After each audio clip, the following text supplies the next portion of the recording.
everybody, I'm Mike Murtis, Gamer Logic, and this is the final Gamer Logic video for the year 2010. I figured we'd end things on a high note and review the Sega Genesis Everdrive. Now, the Everdrive is the newest flash cart for the Sega Genesis, and it works pretty well. You know, people ask me, why do I own flash carts when I actually own so many physical copies of games? I have one for the Super NES, the NES, the TURBOGRAFX-CD. Pretty much the reason I like getting flash carts is because I can actually play the games I don't have, and then when I go to conventions or go to local retro shops, I know what I'm picking up. I can't tell you how many times I've picked up games before that I haven't played emulated or just never played before, thinking, this might be good, and you get it home and it's crap.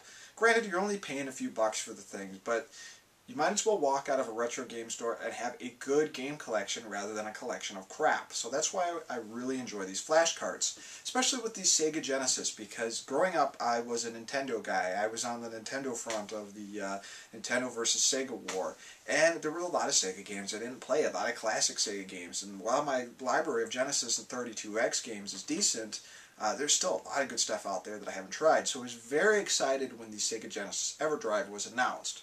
Now, as you can see, I have pretty much a Genesis cart here, and it has a memory card sticking out of it. This is a standard SD card. The Everdrive will only take a 2 GB actual memory card. It can't do any more than that.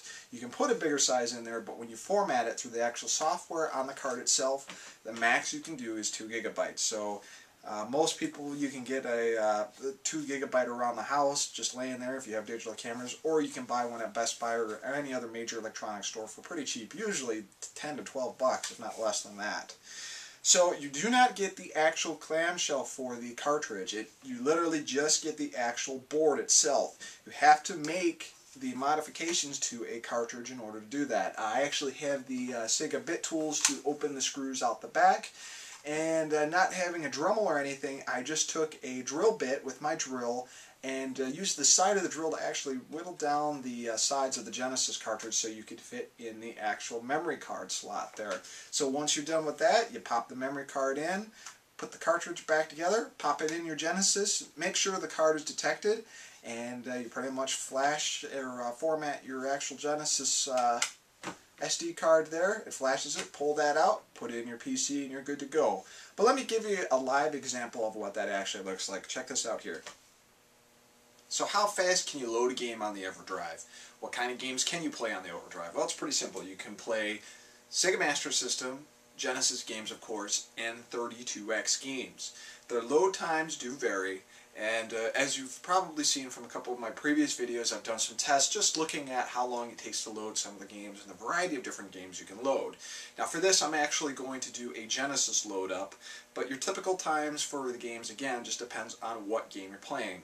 Sega Master System, the games load rather quickly, maybe from 5 to 10 seconds. Genesis games, depending on how big the actual game is, takes anywhere from 5 to 40 seconds, it seems.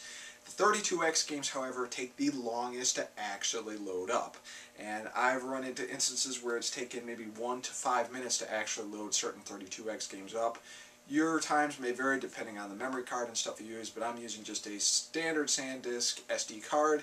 And again, the maximum amount of space you can use for the Everdrive is only 2 GB. So I'm kind of going to show you how fast you can load up a game and how the menu system works. It's fairly simple here. Right now I am in the main menu. You get to this just by actually powering the system on. You have your options, play game, select game, options, and toolbox. Now you want to use toolbox in the beginning to actually format your SD memory card to allow it to take the Genesis ROMs in the proper format. So when you get your drive, you build it, and then you're going to go ahead and take your memory card, plug it in, format it, and then go ahead and plug in your computer to copy over your Genesis ROMs. So let's go ahead and select a game. The actual interface itself is pretty simple.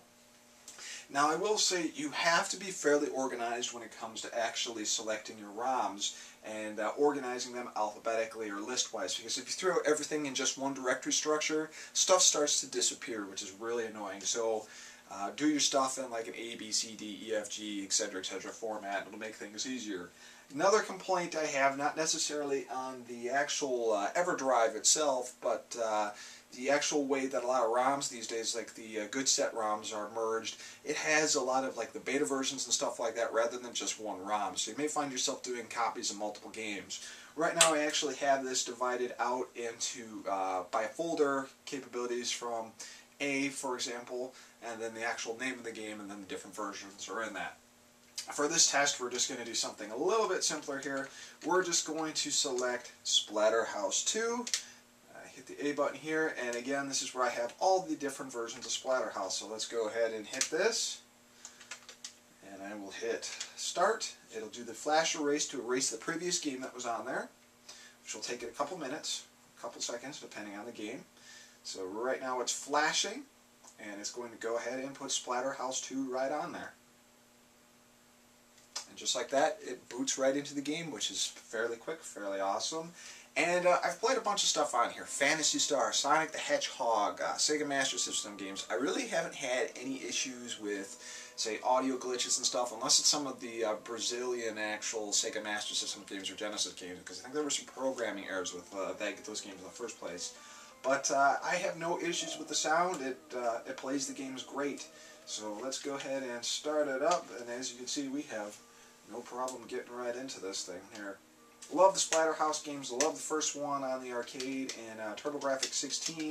Kind of interesting that it never came out, the sequel anyways, for TURBOGRAFX-CD. It just came straight to Genesis, and the third one came out. But as you can see, we're playing fine here. So the drive does work great. Just keep in mind, if you're wanting to play some 32X games, you do have to wait around a little while. And it does take a little bit to get it going, but in the end it's pretty much worth it. So let's get back to our main part of the video. So as you can see, this flash cart works very well. Again, my only major con about this thing is how long it takes to actually load the 32X games. When it sits there for a minute to 4 minutes, you're really not sure what's going on. Is this flash cart loading it? Did it lock up? Is it having problems loading the ROM? You're not sure, so just kind of sit there and finally the game comes up. It's especially irritating because 32X games aren't really that good in the first place, with the exception of a few games. Is that really a knock against the Everdrive? Not really. I just wish that maybe in future updates with the card it will be able to do 32X faster. Other than that, though, the assembly was pretty easy. You just can't be afraid to operate a drill or a Dremel, and you're well on your way to playing some 32X games. A couple people said they're a little disappointed that you can't put a bigger flash card in, or a bigger memory card rather, into the slot of this. And you know, with 2 gigabytes, I was easily able to load almost every Genesis and Sega Master System game, and almost every 32X game in there. And trust me, there's not a lot of 32X games you want to load up in this thing in the first place. But you know, 2 gigabytes is fine. So if I had to give it a rating, I would give it a 4 out of 5, with the 32X being kind of disappointing, and I guess the assembly as well. Though at certain places like Stone Age Gamer, you can get the cart already assembled. So 4 out of 5, not a bad deal. If you're looking to get into the Genesis library, or just want to play a whole bunch of old classics without buying the carts, definitely pick this up. Works great on all the original model Genesises, including the XI. I'm Mike Murders with Gamer Logic. I'll see you guys next year. Peace. Hey guys, I just wanted to take an opportunity at the end of this video to thank everyone, my viewers, my subscribers, and all my buddies for checking out my videos for 2010. It's been a great year, and with that being said, this is the last video for 2010. I am officially taking my break from YouTube. I will see you guys next year, but I just wanted, again, take the opportunity to say thank you, all the messages, all the comments. I truly appreciate it. And again, if people want to keep in touch with me, you can of course put any comments on any of the videos and I will reply to them, send me direct messages. Of course, the best way to get a hold of me is through Facebook. I'll put the link to my Facebook account down there, but it'll also be on my profile. I look forward to coming back and seeing you guys in 2011. Peace, and have a good Christmas, Thanksgiving, Happy New Year, and all that other stuff. See you later, guys.